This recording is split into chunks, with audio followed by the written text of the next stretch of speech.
Il y a clairement une aggravation qui est due au fait que auparavant les journalistes étaient tués, c'était les risques du métier en quelque sorte, les correspondants de guerre. Là maintenant ils sont souvent pris pour cible, multiplication des prises d'otages et même quelquefois directement ils sont assassinés parce qu'ils sont journalistes.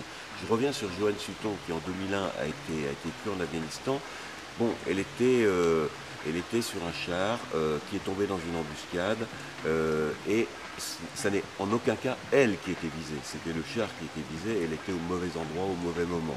2 ans plus tard, à RFI, Jean Hélène était assassiné en Côte d'Ivoire, à Abidjan, et là, il a été assassiné parce qu'il était journaliste, et parce qu'il était journaliste de RFI. Et cette année, enfin en 2013, 2 novembre 2013, Ghislaine Dupont, Claude Verlon, assassinés à Kidal, au nord du Mali, parce qu'ils sont des journalistes de RFI. Et puis là, les derniers événements très dramatiques, ce sont les journalistes qui ont été décapités, assassinés par l'organisation de l'État islamique, avec notamment James Foley, dont les parents étaient absolument magnifiques, de dignité, bouleversant, ici au Prix Bayeux pendant les 4 jours. James Foley, assassiné lui aussi, parce qu'il était journaliste, aussi parce qu'il était américain.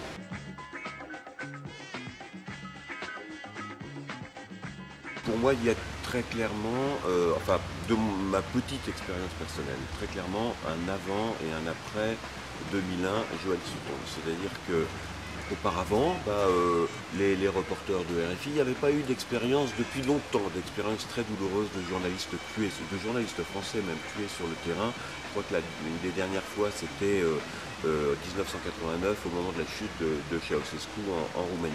Donc 2001, quand Joanne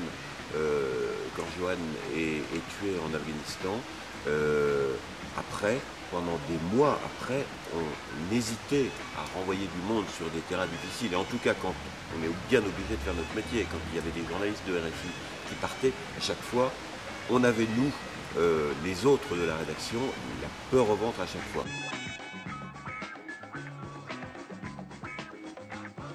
Et il y a justement, c'est ce qu'on a mis en place juste après la mort de Joanne Sutton à RFI, c'était Bioforce.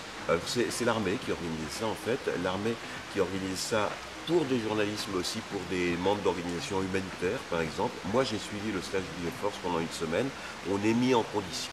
On sait que c'est du cinéma, on sait que c'est pour de faux, mais quand même quand on se retrouve pris en otage, pour de faux certes, mais avec un pistolet sur la tempe, on teste un petit peu ses réactions. Et puis cette formation, elle a été mise en place, enfin elle existait déjà, mais elle a été développée pour des journalistes ou des techniciens de RFI.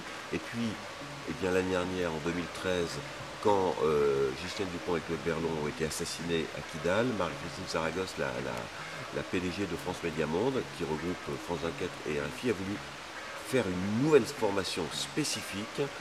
Et là, tous les gens, enfin tous les envoyés spéciaux potentiels de RFI et de France 24 passent par cette formation qui est menée notamment par Mathieu Mabin, grand reporter à France 24. Mathieu Mabin qui a la particularité, c'est un de nos très grands journalistes à France 24, mais c'est aussi un ancien militaire.